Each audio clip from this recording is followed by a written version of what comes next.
السلام علیکم ورحمۃ اللہ وبرکاتہ۔ بسم اللہ الرحمن الرحیم وبہ نستعین۔ قال اللہ تعالی یا ایھا الذین آمنوا قوا انفسکم واہلیکم نارا۔ صدق اللہ العظیم۔ میرے پیچھے ماشاءاللہ اتنے سارے اصحاب ذی قدر و مرتبت شخصیات ہیں، بڑے حضرت مولانا حلیم اللہ صاحب اور مولانا عبدالسلام صاحب، مولانا عثمان صاحب، مولانا عارف عمری صاحب، اور ان سب کے سامنے مجھ طالب علم کو کھڑا کر دیا۔ ہماری ان دوستوں کی محبتیں ہیں، لیکن ظاہر ہے کہ یہ موقع تقریر کا ہے بھی نہیں۔ میرے خیال میں یہاں بھی ہمیں اس وقت کی پابندی کرنی ہے، اور یہ ختم بخاری کی مناسبت سے طالبات کی ہمت افزائی، حوصلہ افزائی بھی ہو، اور ان کے جو گھر کے ذمہ داران ہیں، اولیاء الامور ہیں، پیرنٹس ہیں، ان کے سامنے بھی ان کی اہمیت اور حیثیت کے سلسلے میں کچھ بات کہی جائے۔ اسی طریقے سے قوم، احباب، میں دیکھ رہا ہوں چونکہ میں نالا سپارہ کا ہوں اور میں سیدھی سیدھی باتیں کرتا ہوں، اس لیے بعض احباب تھوڑے سے ناراض بھی ہوتے ہیں کہ یہاں مجھے تو ہمارے گاؤں والے نظر ہی نہیں آ رہے ہیں۔ شاید ہمارے مولانا نے ان کو دعوت ذرا اہتمام سے نہ دی ہو، یا یہ کہ ان کو اردو سے اتنی مناسبت نہ ہو۔ اردو میں بہت سارے دعوت نامے چھپے ہیں۔ واقعی ہے، یہ سچ ہے کہ علم دین کی ہمارے یہاں قدر نہیں ہے، اس کا اقرار کر لیجیے، اور میری اس بات کو، اس پیغام کو، اس آواز کو نالا سپارہ کے، اور نالا سپارہ میں بھی یہاں کے مقامی بستیوں کے، یہاں کے کوکنی احباب کے گھر گھر تک پہنچا ہے۔ اور وہ تھوڑے ناراض بھی ہوں گے، لیکن کوئی بات نہیں، اچھی بات، کڑوی ہوتی ہے، ڈاکٹر کی دوا ذرا کڑوی ہوتی ہے لیکن کھانے کے بعد فائدہ بھی ہوتا ہے۔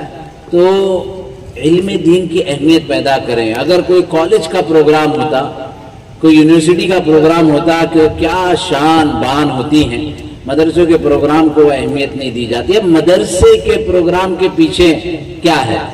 قرآن و حدیث۔ تو ہمارے نگاہ میں قرآن و حدیث کی اہمیت ہے یا نہیں ہے؟ وہ جو فلاسفہ پڑھتے ہیں، وہ جو جغرافیہ پڑھتے ہیں، وہ سائنس پڑھتے ہیں، واللہ بنیادی بات تو یہ ہے کہ ہم علماء یا ہم مسلمانوں کو بھی یہ پتہ نہیں ہے کہ یہ سائنس، یہ ٹیکنالوجی، یہ جغرافیہ، یہ بڑے بڑے علوم، اس کی بنیاد بھی قرآن و حدیث ہے، اور بڑے بڑے سائنٹسٹ ہمارے یہاں سے وجود میں آئے ہیں۔ آپ جابر ابن حیان کو دیکھیے، خوارزمی کو دیکھیے، رازی کو دیکھیے، غزالی کو دیکھیے، لیکن ہم خود جو ہے وہ کنیکشن بھول گئے ہیں۔ یہ علم پہلے عرب میں تھا، عرب میں ہونے سے کے ساتھ ساتھ عربی زبان میں تھا۔ سارے علوم پر ہمارے محققین نے محنت کی۔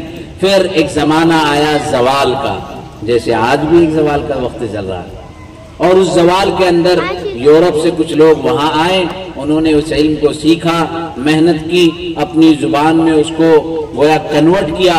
ایک مرتبہ میرے سامنے ایک ریسرچ آئی، اس ریسرچ کا اسکالر تھا ابو کیسٹ۔ تو ہوئی ابو کیسٹ، مجھے تھوڑی سی، چونکہ لائبریری کتب خانہ ہماری ذمہ داری میں ہیں، اس مناسبت سے تھوڑا سا تحقیق کا وہ ہوتا ہے کہ وہ از ابو کیسٹ۔ یہ ابو کیسٹ کون ہے؟ کہ یہ ٹپیکل ایک نام ہے، ایسا لگتا ہے کہ کوئی کرسچن اسکالر ہے۔ جب میں اس کی تحقیق میں گیا تو پتا چلا یہ ابو القاسم کا بگڑا نام ابو کیسٹ ہے۔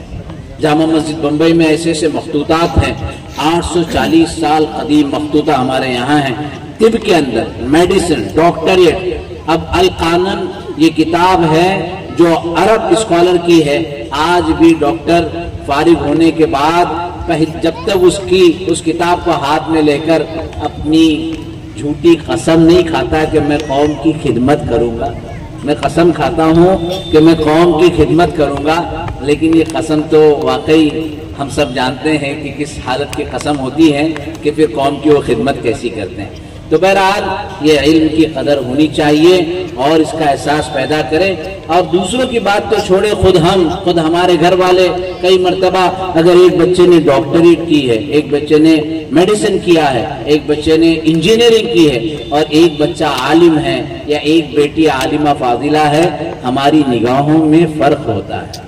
اور یہ فرق ہماری زندگیوں میں اس کے اثرات ہوتے ہیں۔ لہذا جو اولیاء الامور ہیں، جو گھر کے پیرنٹس ہیں، انہیں ان کی دیکھیں، جیسی قدر کریں گے ویسے اس کی اہمیت پیدا ہوگی، ان کے اندر بھی اس کا احساس پیدا ہوگا۔ ساتھ ساتھ طالبات کے لیے بھی کہ بہت بڑی ذمہ داری آپ کو دی گئی ہے، یہ اللہ نے قبول کیا، یہ نعمت ہوئی کہ آپ نے یہ درس نظامی کے سلسلے کو مکمل کیا۔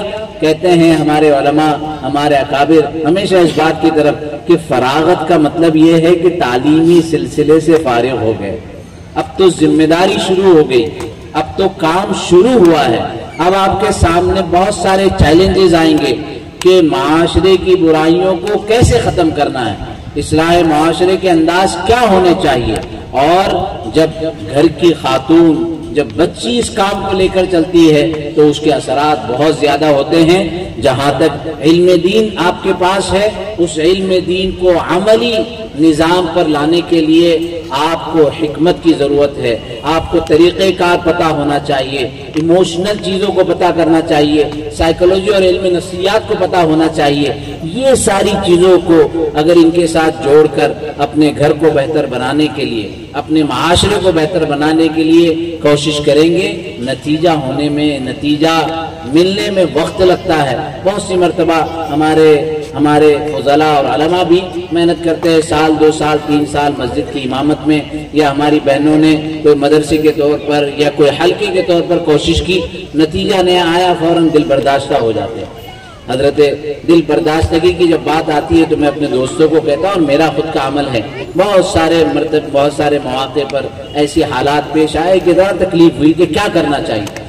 تو ایک کسی عرب بیان میں بات سنی تھی، اور اس وقت سے کہ حضرت نون واو ہا اپنے پاس لکھ کر رکھ لے، یا اپنے کسی دیوار پر لگا کر لٹکا دیں، نو کو دیکھ لیں، لفظ نو کو دیکھ لیں، 950 سال محنت کی تھی، نتیجے کے ہم ذمہ دار نہیں ہیں۔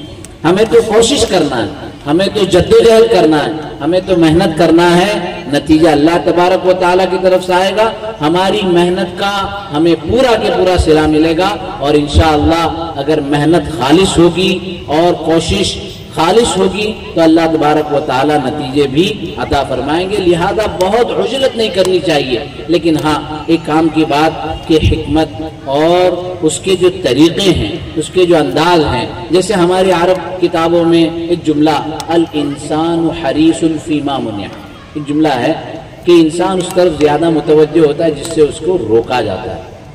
اب اگر یہ جملہ بچوں کی تربیت میں استعمال کیا جائے، جیسے آپ سے مجھے دیکھ رہے ہیں، میں آپ کو اس جملے کے ضمن میں نہیں، بیان کرتے کرتے کو پیچھے مت دیکھنا، پیچھے مت دیکھنا، تو آپ کو بڑی بے چینی ہوگی کہ کیا مسئلہ ہے پیچھے۔ 2 لوگ چل رہے ہیں، بہت آسانی سے چل رہے ہیں، اور آپ نے جو ہے ان کے بازو میں ایسے گزرتے ہوئے کہا پیچھے مت دیکھنا۔ وہ تو پیچھے دیکھ ہی نہیں رہے تھے، لیکن جب سے آپ نے کہا پیچھے مت دیکھنا، ان کو بڑی بے چینی پیدا ہوئی۔ اگر ایسے نہیں دیکھ سکتے تو موبائل کے نکال کر موبائل کی اسکرین پر ہی دیکھ لے کہ بھئی پیچھے کیا ماجرا ہے۔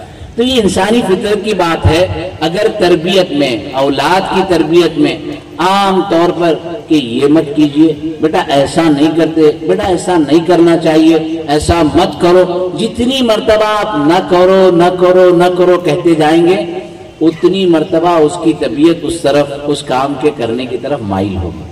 اس کے بالمقابل آپ اس سے کوئی دوسرا کام دے دے۔ یہ موبائل مصیبت بنا ہوا ہے، جب آیا تھا تو بڑی نعمت تھی، لیکن اب تو بڑی مصیبت بن گئی ہے۔ کتنے تو طلاق اس مصیبت کی وجہ سے ہو رہے ہیں، کتنے مسائل سے کھڑے ہو رہے ہیں، اور والدین تو اولاد کے لیے کہ بھئی یہ تو موبائل چھوڑتا ہی نہیں ہے، کبھی کوئی گیمز ہیں، حالانکہ اس کے بھی پیچھے جانا چاہیے۔